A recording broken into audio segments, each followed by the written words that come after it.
सभी को मेरा नमस्कार। एक बार फिर से आपका स्वागत है अपने यूट्यूब चैनल ऑनलाइन क्लासेज गुरु में। विद्यार्थियों, हम आपके लिए लेकर आए कक्षा 9वीं की जो आपके समकालीन भारत जो भूगोल पुस्तक है उसका जो अध्याय है भारत का भौतिक स्वरूप, उनके सभी अभ्यास प्रश्नों के उत्तर इस वीडियो के माध्यम से हम आपको प्रोवाइड करवाने जा रहे हैं। तो यहाँ पर देख सकते हैं जो नीचे दिए गए 4 विकल्प में सही उत्तर चुनेगा। तो यहाँ पर जो पहला प्रश्न है, 3 ओर से समुद्र से घिरे स्थल भागों को क्या कहते हैं? तट, द्वीप, प्रायद्वीप या उपरोक्त में से कोई नहीं।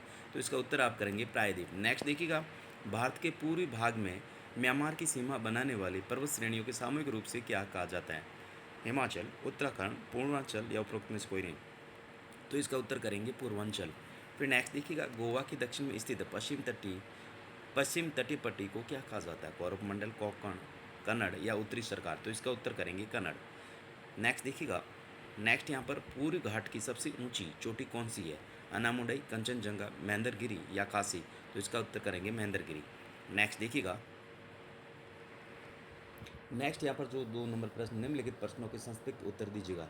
भाबर क्या है? भाबर उत्तरी मैदान का 8 से लेकर 16 किलोमीटर चौड़ा क्षेत्र है जो शिवालिक पर्वतमाला की तलहटी के समांतर स्थित है। हिमालय से उतरने वाली नदियाँ यहाँ कंकड़ पत्थरों का निष्पेक्ष करती है। फिर नेक्स्ट है, यहाँ पर देख सकते हैं उत्तर से दक्षिण की ओर हिमालय के 3 प्रमुख भागों के नाम लिखिए। तो यहाँ पर देख सकते हैं, पहला लिखेंगे महान या आंतरिक हिमालय जिसे हिमाद्री कहा जाता है, लघु हिमालय जिसे हिमाचल, और बाह्य हिमालय जिसे शिवालिक कहा जाता है। फिर यहाँ पर देख सकते हैं अरावली और विंध्याचल पर्वतमालाओं के बीच कौन सा पठार स्थित है? तो मालवा का पठार स्थित है। फिर नेक्स्ट देखिएगा, भाब भाबर और खादर में अंतर लिखिएगा। तो भाबर और खादर में, तो भाबर यहाँ पर लिखेंगे उत्तरी मैदान का पूर्वानी जलोढ़ मिट्टी से बना भाग भाबर कहलाता है और उत्तरी मैदान का नई जलोढ़ मिट्टी से बना भाग खादर कहलाता है। इसी प्रकार भाबर उत्तरी मैदान का बड़ा भाग है और खादर उत्तरी मैदान का जो अपेक्षाकृत छोटा भाग है। नेक्स्ट देखिएगा, जो यहाँ पर यह नदियों के बाढ़ क्षेत्र पर स्थित होता है, यह नदियों के बाढ़ क्षेत्र से बाहर स्थित होता है। ठीक है, यहाँ की मिट्टी में कंकड़ और नामक चूने के निष्पक्ष पाए जाते हैं। यहाँ की मिट्टी बारीक जो है कण वाली होती हैं। यहाँ पर देख सकते हर वर्ष नई मिट्टी न मिलने के कारण यह अपेक्षाकृत कम उपजाऊ होती है।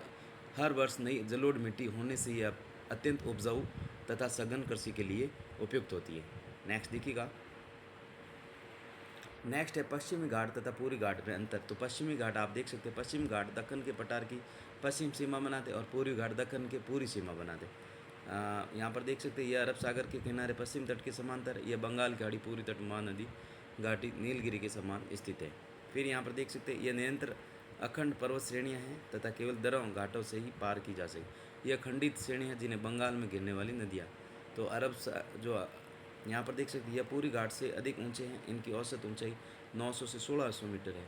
यह पश्चिम घाट से जो है 3 कम ऊंचे हैं, इनकी और लगभग 600 मीटर 3। फिर यहाँ पर पश्चिम घाट की सबसे जो ऊंची चोटी है अन्नामुंडई है। पूर्वी घाट की जो सबसे ऊंची चोटी है वो महेंद्रगिरी है। नेक्स्ट देखिएगा, नेक्स्ट है भारत के प्रमुख भौतिक विभाग कौन कौन से हैं? हिमालय प्रदेश तथा प्रायद्वीप पठार के उच्चावच में अंतर स्पष्ट कीजिए। तो यहाँ करेंगे भारत के जो भौतिक विभाग है, हिमालय पर्वत, उत्तरी मैदान, प्रायद्वीप पठार, भारतीय मरुस्थल, तटीय मैदान, द्वीप समूह। तो यहाँ पर है इस प्रकार से। तो विद्यार्थियों, जिन्होंने चैनल को सब्सक्राइब नहीं किया तो प्लीज़ चैनल को सब्सक्राइब कीजिएगा, वीडियो को लाइक कीजिएगा, वीडियो को शेयर कीजिएगा ताकि मेरे चैनल पर जो वीडियो अपलोड हो आपके पास नोटिफिकेशन पहुँच सके। इस नोटिफिकेशन के माध्यम से अपना सारा संपूर्ण हल कर सके। प्लीज़ वीडियो को लाइक कीजिएगा और चैनल को सब्सक्राइब कीजिएगा। नेक्स्ट देखिएगा इसी का उत्तर।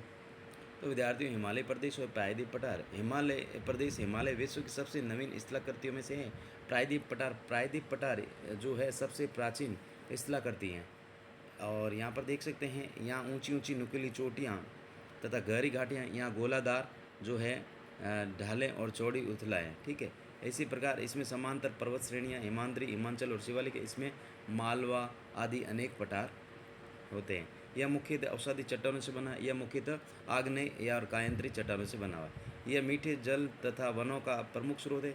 यह खनिज संपदा का स्रोत है। ठीक है, इस प्रकार इसमें समांतर पर्वत श्रेणियाँ हिमाद्री, शिवालिक, औषधि चट्टानों से। फिर यहाँ पर देख सकते हैं जो प्रश्न संख्या आपके 5 है, भारत के उत्तरी मैदान का वर्णन कीजिए। तो यहाँ पर करेंगे भारत के उत्तरी मैदान का वर्णन। उत्तरी मैदान का निर्माण तीन प्रमुख नदी प्रणालियों से हुआ है सिंधु, गंगा तथा ब्रह्मपुत्र, और उनकी सहायक नदियों द्वारा लाए गए जलोढ़ निष्पक्ष से हुआ है। नेक्स्ट देखिएगा, 2 नंबर बिंदु लगाएंगे। यह मैदान जलोढ़ मिट्टी से बना है। हिमालय की तलहटी में करोड़ों वर्षों तक जलोढ़ निष्पक्षों के जमाव से इस उपजाऊ मैदान का निर्माण हुआ। 3 नंबर लिखेंगे, इसका जो क्षेत्रफल है लगभग 7 लाख वर्ग किलोमीटर है, और इसकी लंबाई लगभग 2400 किलोमीटर तथा चौड़ाई 240 से 320 किलोमीटर। यह भारत का सबसे अधिक जनसंख्या वाला भौतिक प्रदेश है। 4 नंबर पॉइंट लिखेंगे, उपजाऊ मिट्टी, पर्याप्त जल उपलब्धता तथा अनुकूल जलवायु के कारण यह भारत का अत्यंत कृषि उत्पादक क्षेत्र है। नेक्स्ट यहाँ पर देख सकते हैं 5 नंबर बिंदु, उत्तरी मैदान को मुख्य रूप से 3 भागों में बांटा गया। इसका पश्चिमी भाग पंजाब का मैदान कहलाता है। इसका निर्माण सिंधु नदी तथा उसकी सहायक नदियों द्वारा हुआ। इस मैदान का जो बड़ा भाग पाकिस्तान में स्थित है। फिर नेक्स्ट देखिएगा, 6 नंबर बिंदु लगाएंगे। सिंधु तथा उसकी सहायक जो नदियाँ हैं, झेलम, चिनाब, रावी, व्यास और सतलज, हिमालय से निकलती हैं। इस मैदान का यह भाग दो नदियों के बीच का क्षेत्र से युक्त है। नेक्स्ट देखिएगा, नेक्स्ट है प्रश्न संख्या 6, निम्नलिखित पर संस्कृत टिप्पणी लिखिए। भारतीय मरुस्थल, भारतीय मरुस्थल जिसे थार मरुस्थल भी कहा जाता है, अरावली पर्वतमाला के पश्चिम में स्थित यह लहरदार रेतीला मैदान है जो रेत के टीलों से ढका हुआ है। इस क्षेत्र में अर्धचंद्राकार बर्फखान तथा लंबवत रेत के टीले पाए जाते हैं जो भारत पाकिस्तान सीमा के पास अधिक स्पष्ट दिखाई देते हैं। नेक्स्ट देखिएगा, इस क्षेत्र में वर्षा बहुत कम, लगभग 150 मिलीमीटर से भी कम प्रतिवर्ष होती है। यहाँ की जलवायु शुष्क तथा वनस्पति विरल है। वर्षा ऋतु में कई छोटी नदियाँ बहती हैं, लेकिन समुद्र तक पहुँचने से पहले ही रेत में लुप्त हो जाती है। लूनी है इस क्षेत्र की एकमात्र बड़ी नदी है। नेक्स्ट देखिएगा, मध्य उच्च भूमि, नर्मदा नदी के उत्तर में स्थित प्रायद्वीप पठार का भाग, जिसे मालवा का पठार प्रमुख है, मध्य उच्च भूमि कहलाता है। विंध्य पर्वतमाला के दक्षिण में सतपुड़ा तथा उत्तर पश्चिम में अरावली पर्वतमाला स्थित है। पश्चिम की ओर इसका जो विस्तार है धीरे धीरे राजस्थान के रेतीले और पथरीले मरुस्थल में मिल जाता है।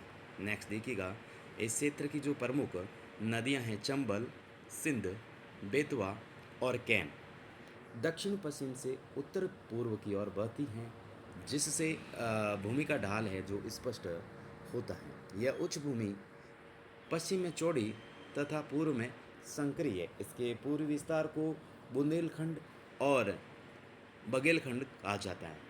छोटा नागपुर का जो पठार इसका सबसे पूर्वी भाग है, जहाँ से दामोदर नदी बहती है। नेक्स्ट देखिएगा, नेक्स्ट भारत के द्वीप समूह। भारत के 2 प्रमुख द्वीप समूह हैं। लक्षद्वीप, यह द्वीप केरल के मालाबार तट के निकट स्थित है। यह छोटे छोटे प्रवाल कोरल द्वीप हैं। पहले इन्हें लक्षद्वीप, मिनिकॉय और अमीन द्वीप कहा जाता था। वर्ष 1973 में इनका नाम लक्षद्वीप रखा गया। उनका कुल क्षेत्रफल लगभग 32 वर्ग किलोमीटर है। नेक्स्ट देखिएगा, करवती लक्षद्वीप की प्रशासनिक राजधानी। यहाँ वनस्पति और जीव जंतुओं की अच्छी विविधता पाई जाती है। पिट्टी द्वीप जो निर्जन है, एक पक्षी अभयारण्य के लिए प्रसिद्ध है। नेक्स्ट, अंडमान और निकोबार द्वीप समूह। यह बंगाल की खाड़ी में उत्तर से दक्षिण की दिशा में फैली हुई द्वीपों की लंबी श्रृंखला है। लक्षद्वीप की तुलना में यह आकार में बड़ी संख्या में अधिक तथा अधिक फैले हुए हैं।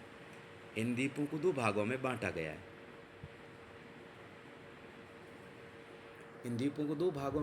अंडमान द्वीप और निकोबार द्वीप। अंडमान द्वीप उत्तर में और निकोबार द्वीप दक्षिण में। Thanks for watching. वीडियो देखने के लिए धन्यवाद।